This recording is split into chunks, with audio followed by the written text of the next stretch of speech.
Hi everybody, I'm Ted Yoder. Welcome to the Player's Corner. This week, or on this video, I had an email from somebody over in France, and they were asking me about how should they fix when on the treble bridge, your center bridge, you have the left side tuned, but then the right side isn't tuned, or it's too sharp or too flat or something like that. So yeah, what happens when you're splitting the wire in half? And I know we all run into this. So I was just gonna pause a little bit and make a little short video on what I do to correct some of that stuff. And I have a couple things, but then there's one thing that I usually wait for as a last resort because I have dampers on and it's harder to get to the strings. But I'll explain that as we go. So what happens when your fifth tuning is not tuning as a perfect fifth? So here we go. Let's talk about this. Okay, so what I have here is I have an E here. So I'm just going to demonstrate because this is right now this is my buggy little string, and it's my buggy little string that takes a little bit of time to work it out. So first thing that I do is I find like this, I play this E, and then this is a unison E here, and then this is the unison E here. So it's okay. So right away, you hear there's a little intonation there. So I check to see here.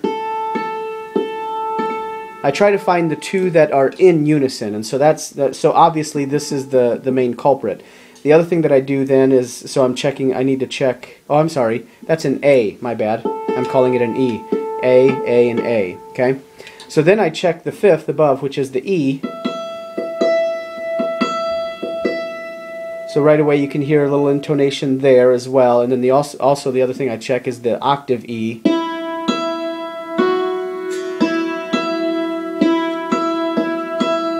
So those are pretty good in tune, so it's obvious that this is the main culprit here. So then I mute one string. Okay, that's obviously my main issue right there. Now I mute the bottom one with my thumb. Okay, so my A in general is a little off there. So I'll just tune this by ear for one.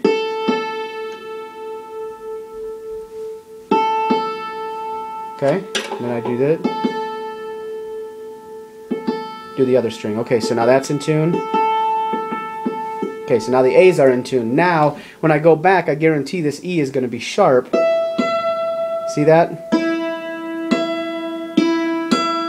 Okay, so when I tune these, typically, I'll mute one string, so I'm only hearing one at a time for one. That's a starter. Okay, so now, this side is sharp, but this is in tune. So one thing you can try and do is just push on the two strings to see if that'll flatten it. That seemed to work.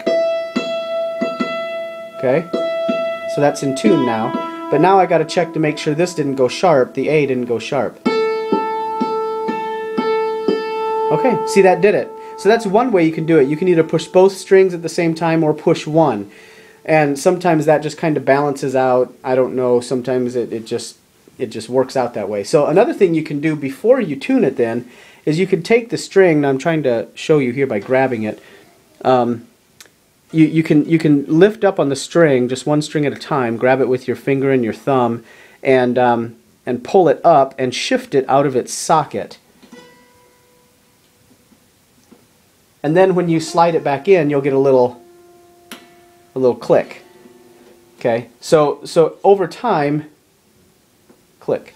So over time, what happens is the strings get wedged in here, and it's only rightly so. There's a lot of pressure on the Delrin. So a lot of times if you just loosen that a little bit, it'll help. Now let's see if it stayed in tune. A, E. Oh. Now my E is sharp again, so I'm going to push on it.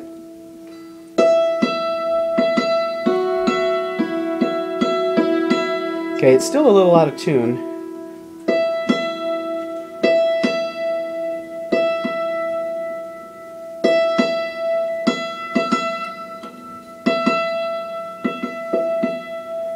So that's what I do most of the time. Now, A lot of times what happens is this string will get pulled tighter quicker. So obviously I tune, so if you're tuning from, let me pan over here, if you're tuning from the left side, excuse me, and yeah, if you're tuning from the left side, what's going to happen is your E, or your left side, is going to stretch farther faster than what this will. So I usually tune the right side, tune the opposite side of where you're stretching from.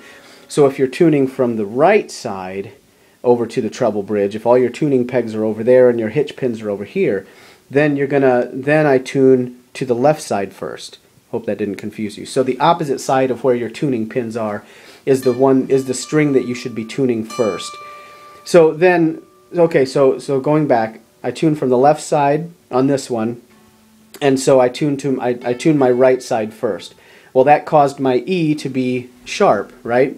So a lot of times then, instead of just pushing on it, I'll try and see if I can just back tune it just a little bit without this moving. Sometimes that works. Actually, most of the time that works.